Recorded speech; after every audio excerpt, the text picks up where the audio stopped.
Thank you so much for coming to our kindergarten orientation. We are so excited to have you here. My name is Kim Ambrose, and I'm the interim principal here. And we have our fabulous leadership team, along with our kindergarten teachers that will introduce themselves as they present. So thank you for coming. We cannot wait to meet your bundle of joy pretty soon, in a few months, right? They'll be coming to us. They'll belong here soon enough. You belong here, you matter, and we're so glad that you're here. We can't wait to meet your little miracles when we start our May 9th and May 10th visits pretty soon. And we are a community and a family, so welcome to the Braeburn family. And we just can't wait to get to know you and your child here. So here is our agenda for this evening. First, you'll hear from us leadership, and then you'll hear from our parent-teacher board, who are incredible, our parent leaders here who really help pave the way. After that, you'll hear from our amazing kindergarten teachers here, our school nurse, and then we'll have a question and answer afterwards, and then a tour just to see where your child will be for the entire school day, right? So here, a little bit about myself and our beliefs and our values in terms of our district goals and our mission goals. For the school year, really, relationships matter. It's really important for us to get to know your child. We love, all of our children here unconditionally, and we will also love your child unconditionally. We know that there's hiccups that come up, right? And some children, of course, we all, make poor choices, but we're here to, be there for them no matter what. We're champions for them, and we can't wait for us to be part of their lives. And you entrust us to have your children here each and every day, right? And we take that very seriously. And it's your babies, it's kindergarteners, right, that you're sending here. So we take that as a very important role that we help kind of shape their lives and support them. Our goal is to help them reach their true potential. And we do that to help them thrive and grow and learn academically, as well as socially and emotionally. And you'll hear that from the kindergarten teachers soon. Our school mission is there to really empower everybody in the community to be better than we think we can be. So we are always growing and learning from your children, learning from one another, and building that community and unity so they feel part of our school here. And our goal is always for everyone to feel seen, heard, valued, and supported, and you'll hear more about that this evening. This is my family here, my husband and my two children, Ava and Jeremiah, and they'll be here next school year. They'll be starting kindergarten here. So I live in the community. This is personally very important to me and professionally very important that your kids get the best that they deserve on a daily basis, and that we partner with all of you to support their learning.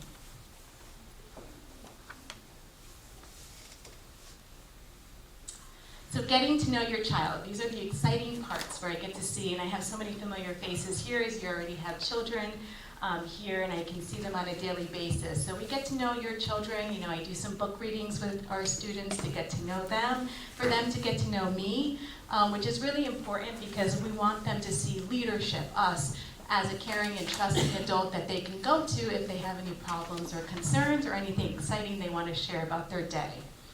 We do, of course, classroom visits. So I'm in the classrooms a lot. Some of the kids say, Mrs. Ambrose, I see you all day. I'm like, good. We want to be visible. We want to support them. And we want them to know that we really care and we're here for them. Recess and lunch waves. We'll be outside with kids. We have lunch bunches so they get to know us. Just so many different ways, clubs and activities that we have before and after school, and even our WE program that's in your pamphlet there, our before and after school care is another way we get to know your children. And I just really look forward to having them here so they can see us and be a part of the community.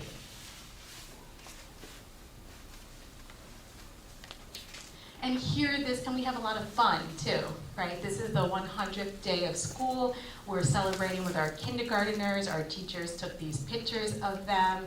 So it's a really great day of learning, exploring, getting to know their peers, their teachers, and getting to know our building here at Braeburn. And it's not just the kindergarten teachers, they get to know other teachers in the hallway or at recess or lunch, and all teachers are really looking out for your children.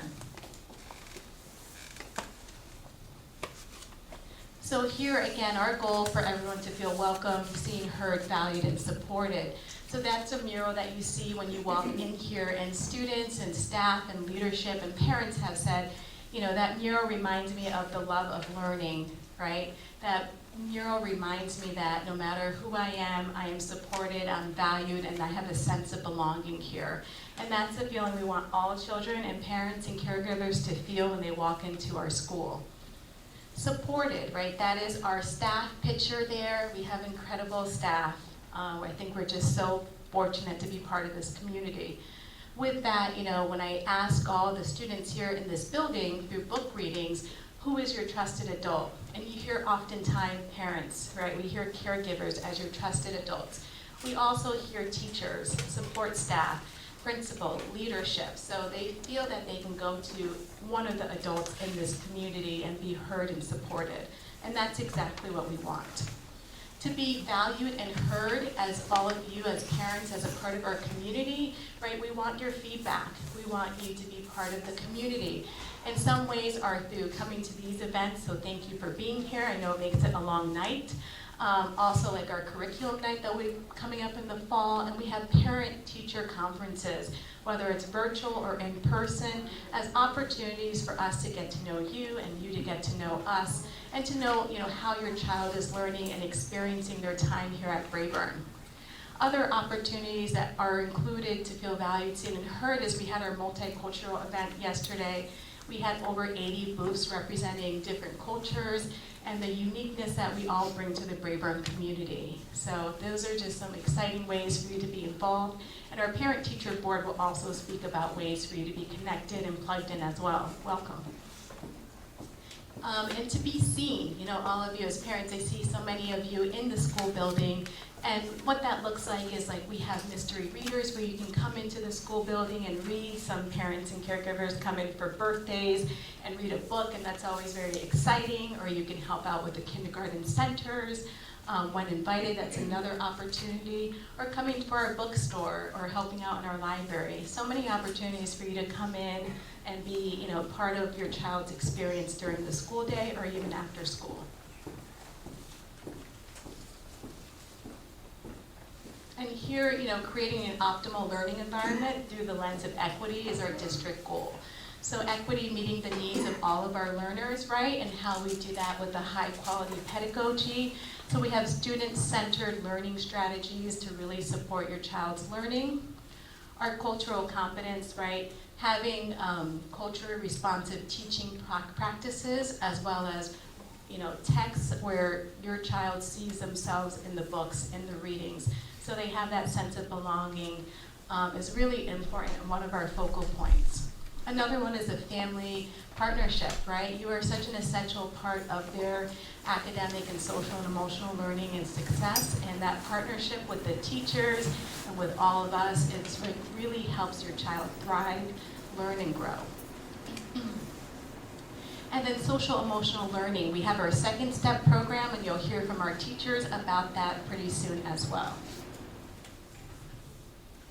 And ways to stay connected. Once you get a part of our Instagram and our Twitter, you'll be able to get all of our updates. We will share this presentation with you afterwards.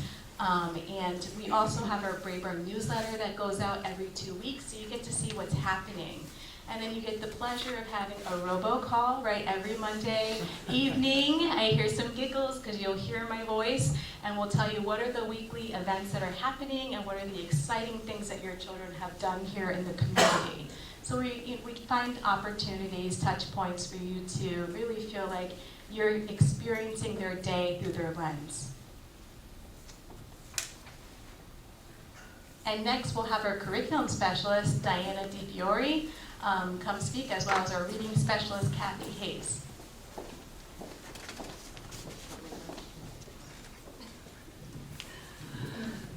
Hello, I'm Diana DiFiore. I'm the curriculum specialist here at Braeburn. And then Kathy Hayes is over there. She's my partner in crime, the reading specialist here. So So you might be wondering what your kindergarten student will be learning next year. Our kindergarten teachers are going to give a brief overview of a day in the life of a kindergarten student, so they'll hit on all the main academic areas. But if you're looking to dig a little deeper about the specifics, you can go onto the website, and then we have a curriculum in a nutshell posted online, and it just gives you a little bit more detail about it. We also have a curriculum night in mid to late September where we will invite you into the school, and then you'll go to your child's classroom, you'll get to hear from your child's teacher, and they'll go into more detail about what the actual curriculum is, what it looks like, and how students are learning. They might even involve you in some hands-on games, so fair warning. In addition to that, other ways you can learn about what the curriculum is, our teachers send home letters at the start of each new unit. So it will detail what specifically they're learning, specific vocab, so that you can reinforce that at home as well. So that's the curriculum, but how is your child doing with it? What are the ways that you can keep track of that?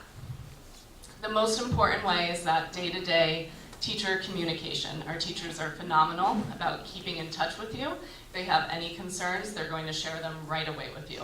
If they have any great successes, same thing. So between emails, phone calls, class dojos, pick up, drop off, you're going to be communicating with your child's teacher on a regular basis.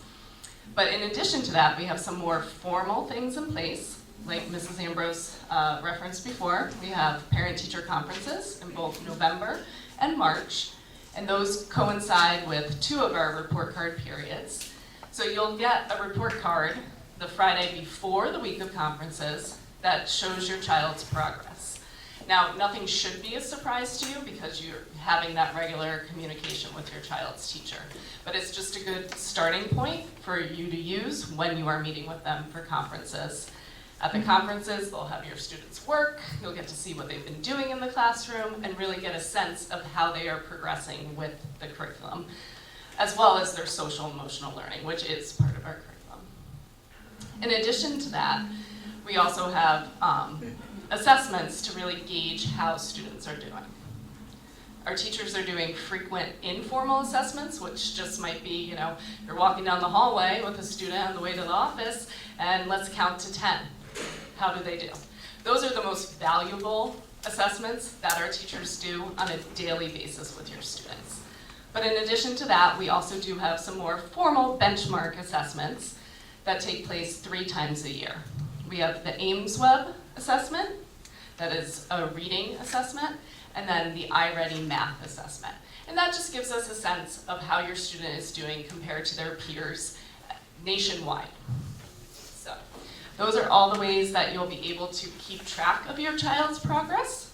And then we use that data, we use their performance in the classroom to make sure that we have the best supports in place for your child. If your child is struggling with something, we want to help them, whether it's math or reading or emotional regulation or impulsivity or how to make a friend. We have wonderful teachers who address that on a daily basis in the classroom, but we also have this exhaustive list of additional people in the building who are specifically here to make sure that all students' needs are being met. I will pass it off. So I did just want to introduce our students really quickly. We have our 5th grade leaders here who are helping us. We can't wait for one of your children to do this one day. They're helping us with the booth there and welcoming everyone and the tour at the end. So we have Ariana here, we have me, and we have Harrison. So we can give them a round of applause for being here.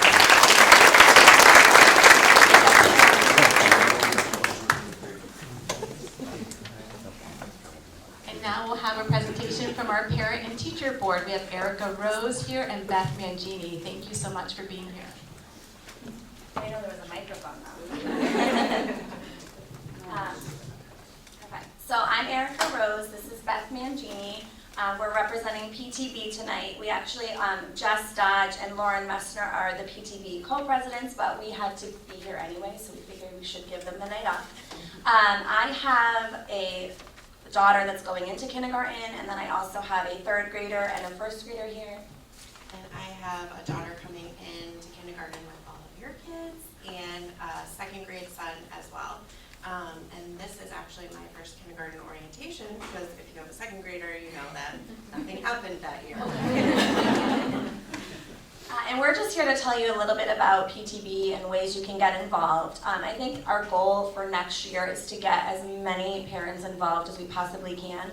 I think, like Beth and I, we don't even have titles in PTB. Like, you don't need to be like president or treasurer to, you know, help out. We kind of just pitch in where needed, and we really could use, we really could use volunteers. You can kind of help out where you want. Maybe you want to be room parent.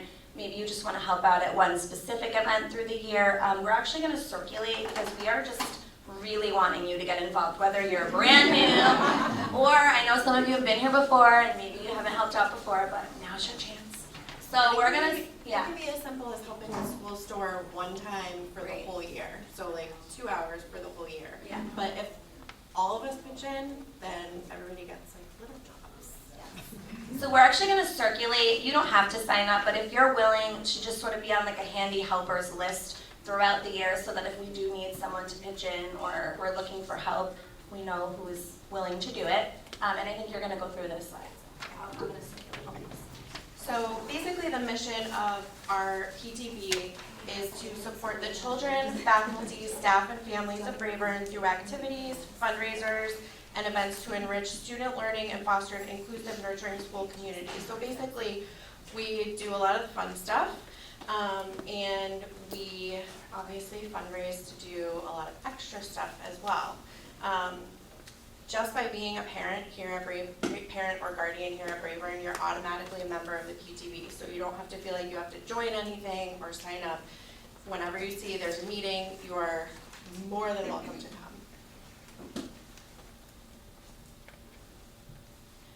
So some of the ways that we support our teachers, we do a back to school luncheon. As classroom parents, that's like a really easy, fun way to get involved as especially a first time Braeburn parent. It's basically sending a few emails, maybe once or twice a month, and then helping the teachers to coordinate anything that they might need. If they're doing like centers and they need specific materials, they may say, hey, can you ask somebody to send in 100 popsicle sticks or something like that. So that's just emailing your class and saying, hey, can anybody help out? We support our teachers by funding educational resources and classroom supplies. We provide conference week refreshments, and coming up, we are currently planning and working on Teacher Appreciation Week festivities, which we're very excited about. Some opportunities to get involved. We have various events throughout the year. Some are fundraising opportunities and some are just plain old community building events. One idea actually that Erica and I came up with last year and helped implement for the first time was a trunk or treat here in the parking lot. And we asked for candy donations, a bunch of cars parked, and we did the thing. Everybody had an amazing time, and it was good to get together and not be focused on raising money. We also do a lot of community outreach, fundraising obviously, communication, so keeping you updated, what's going on in the school, what our teachers are up to, what our teachers might need. We have a committee focused on equity, diversity, and inclusion. That was the committee that sponsored our Celebrate Braeburn night that we had last night. And then finance, if you're into that and you can help out, please join us. Yep, so ways to get involved, again, join one of the committees. You don't have to officially join, you can just pick something to help with. You can be a room parent. Constella is our main way of communicating news and events with Braeburn families. It's like an app, you sign up and then you automatically get notifications. So definitely join that when the time comes. We also have a Braeburn Families Facebook page, and you can always email the PTB at this email address, and it's definitely in your packet that you got. I think we missed a slide, but some of the events that we do in the fall, very fun. We'll be looking for volunteers right when we come back to school is our fall fair. It is a fundraiser, but it is probably our most fun fundraiser. The kids absolutely love it, and it's, again, a good chance to meet each other, meet our community members, and really just have a good time. Trunk or treat, we do various sporting events throughout the year. This winter, we actually did a readathon fundraiser, which I think surprised everyone. Thank you, Ms. Breen, for introducing that to us. But that was a really great, the kids loved it, read a lot more than they probably would have otherwise during that week, and it stuck around, so we're happy with that. Celebrate Braeburn we did last night, excuse me. In the spring, our main fundraiser, which is our biggest fundraiser of the year at the Pond House, is the Braeburn Bash, and that's an adult-only event, fundraiser, but it's a good time, again, to get out sometimes. And then we have Pep Day coming up, which is just outside field day, and then the yard goats game is always very popular. So again, a good community building chance to get out and also raise the money for the school. So.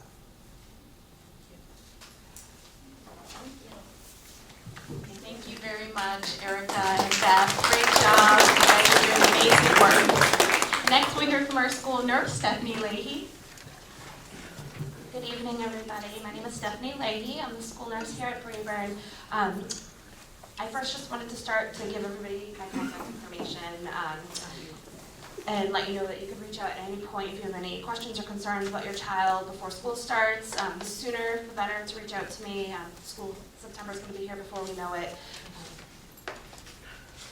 So in order for your child to start school here as a kindergartner, there are some forms that you must turn in or they cannot start school on the first day. So in your packets, you guys have the Connecticut State Health Assessment form that your doctors fill out at their physical. I'm sure many of you have seen these before. If you have one that's within the last year, please submit it to me. In order to start school, it must have been completed within a year prior to entering kindergarten.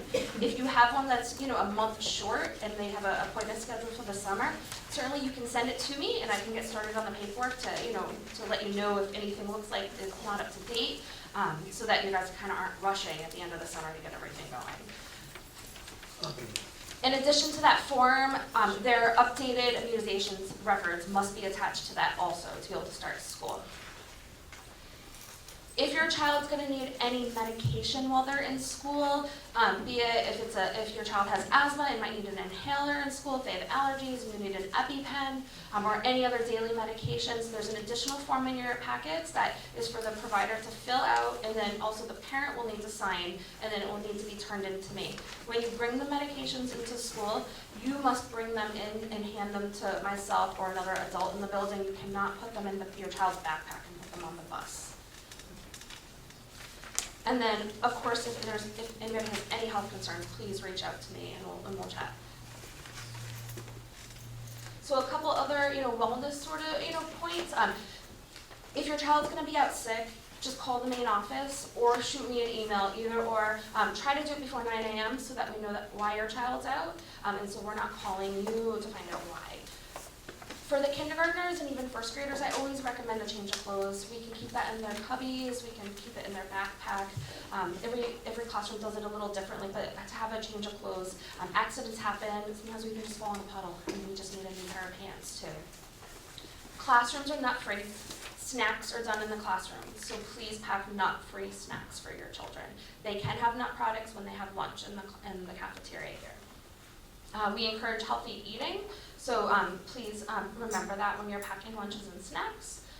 And then really important, on the first day of school, you're going to get a whole lot of paperwork, electronically and in paper. And start thinking about who you want to use in the community that's local as an emergency contact in the event if there is an emergency and we cannot reach you immediately. So start thinking about that so you can have those trusted individuals on your contact list. Thank you. Thank you, Stephanie. And next we'll hear from our kindergarten teachers.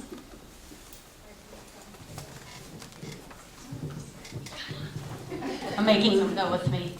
Solidarity. Ooh, you're driving, okay. Hi everyone, welcome. We're so excited to see you here at Braeburn. My name is Kim Breen. That is Jen Clinton over there, and Jean Roy. And we are the kindergarten team. We're going to take you through what your child's kindergarten day will look like. We'll briefly talk about each part of the day, so you have a good idea of what will be happening when you drop your child off at school, all the way through when you pick them up or they take the bus.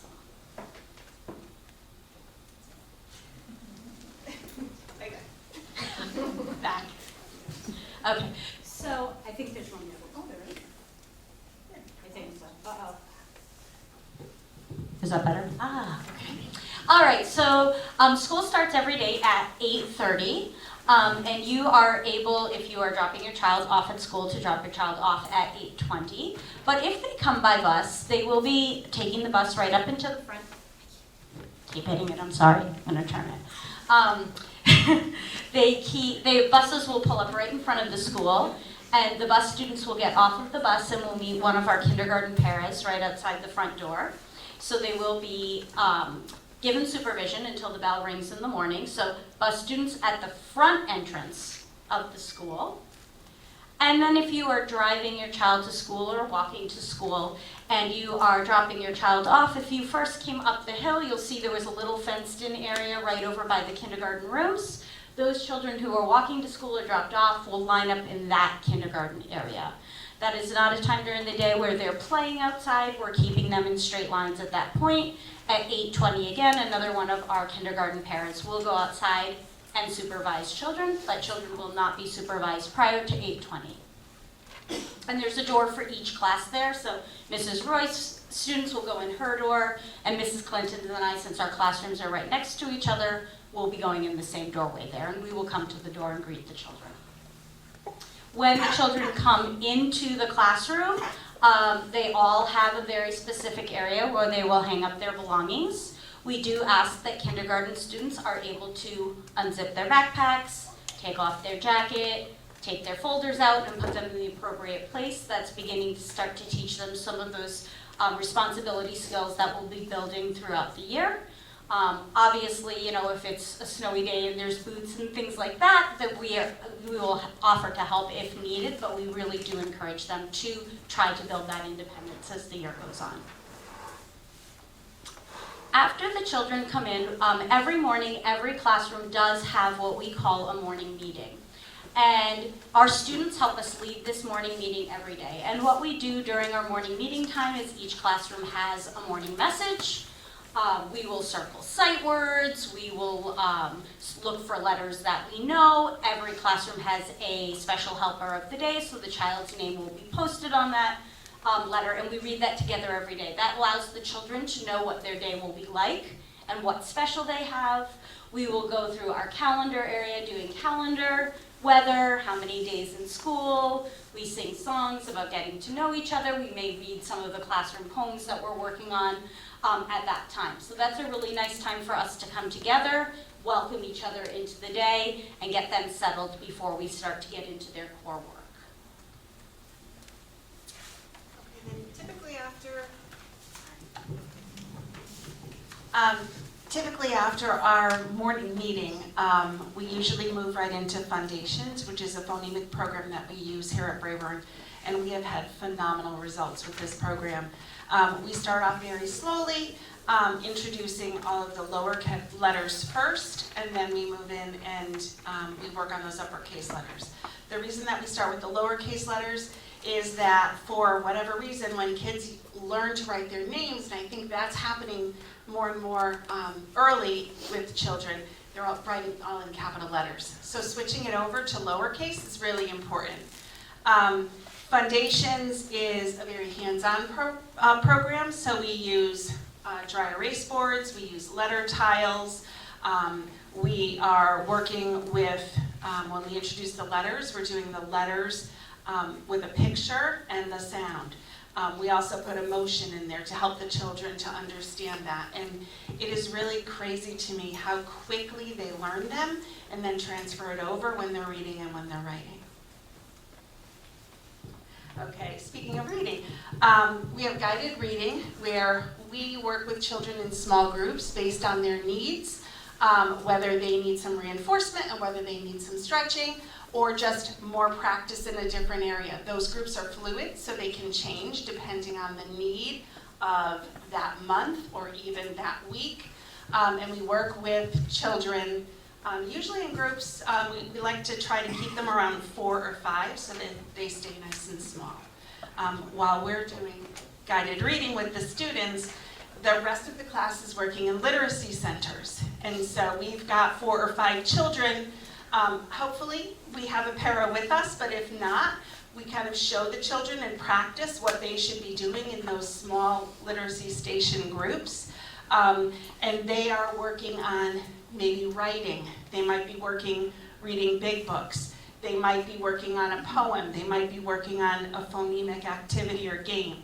So they kind of circle around going from station to station, one of those stations being reading with the teacher. And then finally we have Writer's Workshop. Kids are really excited about writing. We work on fiction stories, narrative stories at the beginning of the year. Then we move into how-to, where the kids are writing books, how to do something. It could be as simple as how to brush your teeth, or how to make a peanut butter and jelly sandwich. And we talk about the steps that the children need to think through and then write and illustrate to create their own book. Finally, right now we are working on an opinion unit, which is pretty funny because they all have very strong opinions about things. And they have to think of reasons to back up their opinions. So it really gets them thinking. But they love, my kids cheer when it's time for writing, which is awesome. Oh, snack time. So Mrs. Leahy talked, Mrs. Leahy talked about snack already, but we're just gonna reinforce it. Snack, when you send it in with your child, we have a peanut-free classroom, so if you could just check that and make sure, we want to keep everybody safe.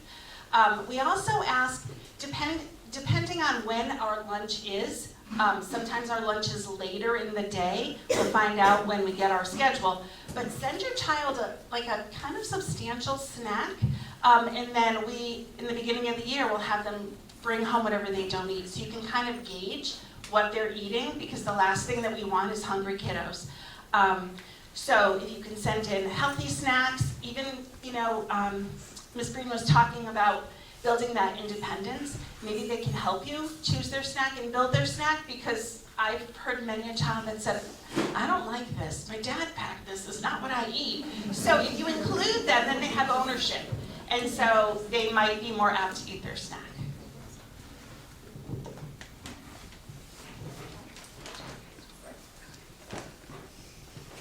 Okay, so I'm going to talk about math. So our math curriculum is delivered through whole group instruction and small group instruction. What you see going on here are some children using math manipulatives. And manipulatives are very good because they bring these abstract concepts to a more concrete level, so they really understand what we're teaching. So almost all of our lessons involve some sort of use of manipulatives. And then very similar to literacy centers or literacy stations, we also do math centers. So it runs really pretty much the same way. And the activities are really things that we've already introduced. So they're just practicing and solidifying those skills. They could be working independently or doing like a partner game with someone else. Again, using those manipulatives. And then the teacher has pulled some children to the back into small groups, working on some really specific individualized instruction that those students need. Okay, so lunchtime, this is our cafeteria. And your child is welcome to bring a lunch to school, or they can buy from the cafeteria, which is very exciting, but also very frightening for them at the beginning of the year. But we're there. We have at least 3 adults helping them out at all times. Especially at the beginning of the year, like I said, they can't really reach the food or, see what's in this bowl. So we help them select what they want. They use these little tickets because you put money on their card if you want them to buy lunch, and we help them use that. They eventually become very independent with that and find their seat. And you can see these kids are selecting their choices and then sitting down. And then they can buy milk. If you pack a lunch, they can just buy milk too, or just bring their water bottle. It's a great time for them to talk and interact and have nice conversation as we're walking around saying, make sure you're eating, make sure you're eating. And then we have recess too, so it's a half-hour lunch and a half-hour recess. We are getting all that energy out. Running around, we encourage them to run, play games, tag. They play all kinds of creative games. They have the use of both of the playgrounds, so they're normally running back and forth. And as long as it's not too muddy, they can also use the field. They play kickball and soccer and whatever fun games they make up. And then a lot of times we end our day with what we call free choice or developmental centers. This is a time where they get to play. Again, they think they're playing, but they are showing their creativity. They are practicing their problem-solving skills. They're learning to share. They're very proud of the things that they create. There's art and buildings and all kinds of things. And we really encourage that kind of pretend play too. So.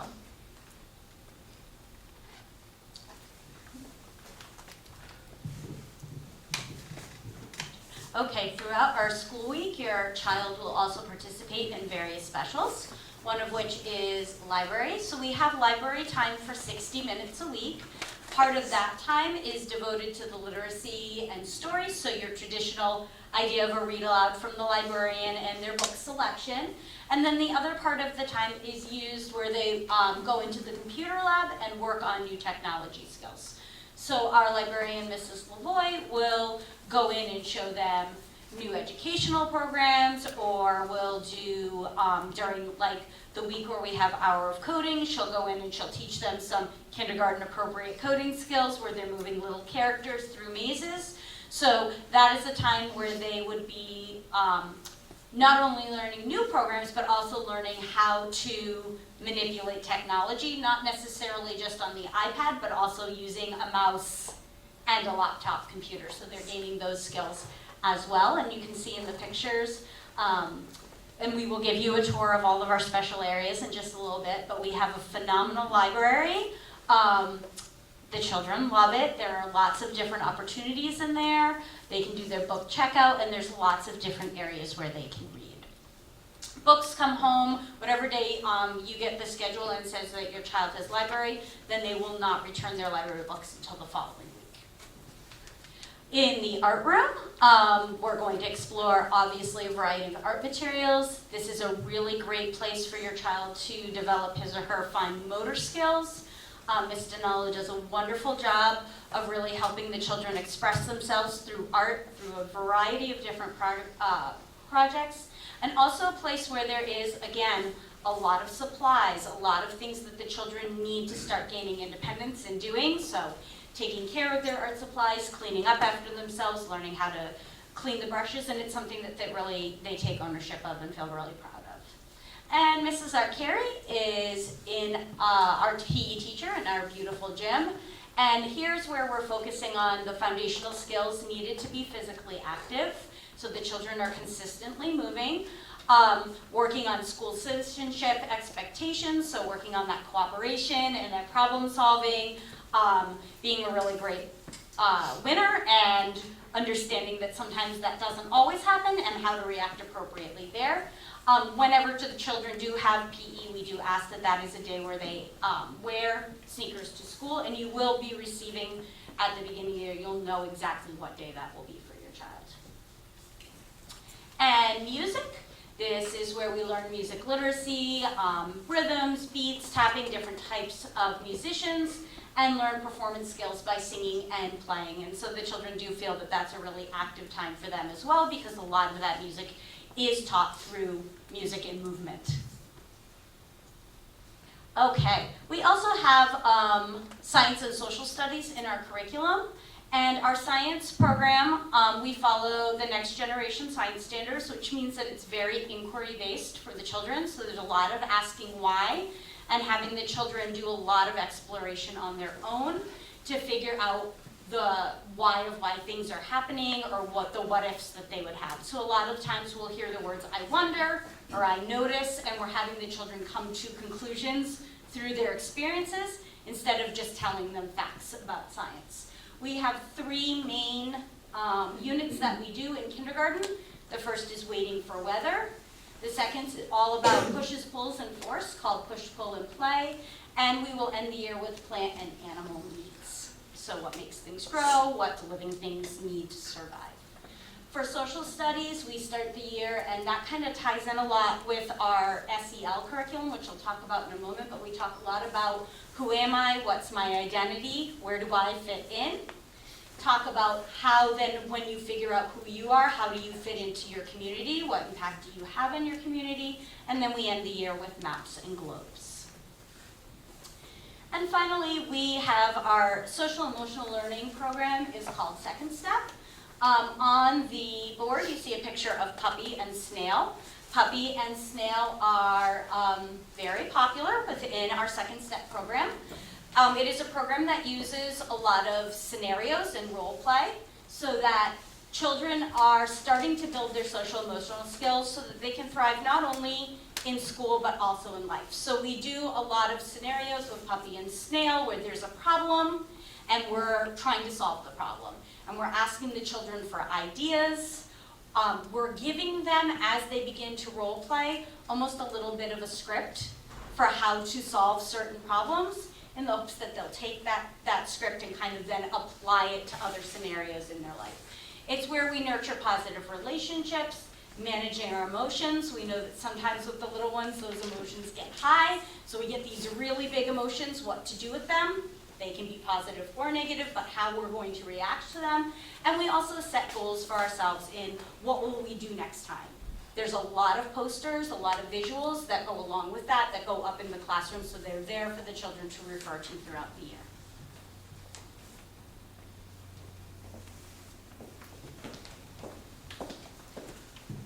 Thank you, kindergarten team. Great job.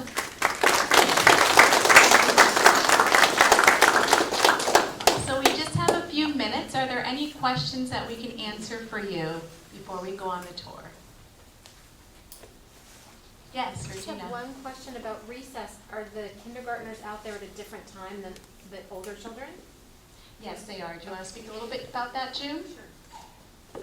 So this year we have our recess separate from our lunch. We go out at 10 o'clock and kindergarten is the only grade level that is out there at that time. Great question. Any other questions?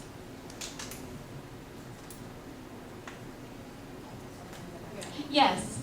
I should know this, but how many kids are typically in the kindergarten class? So how many kids are typically in the kindergarten class is a question. Thank you. So this year, each one of our classes has 17 students, and I think, sorry, I lied. My class has 17 students. They have 18 students. But usually in and around that number. It really varies depending on, who's in the community and the enrollment that year. I believe though for the town of West Hartford, the cap is, Yeah, it's about 23 students that cap, but we try to keep them as small as possible, the class sizes. Any other questions?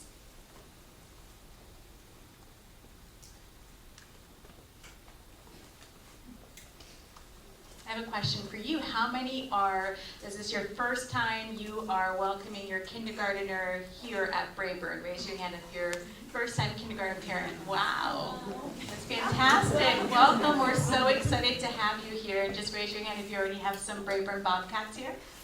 Awesome, yes, a lot of familiar faces, great. So we're gonna break up into 3 groups, and certainly it's gonna be a walking tour, right? Because they have to attend little children, right? Kindergartners tomorrow, but we'll have a walking tour. So if you have a folder without a child's name, if you can please come to this door, and you will start off with Stephanie Leahy, who will be giving you a tour. You guys will start in the kindergarten wing. So if you have a blue folder without a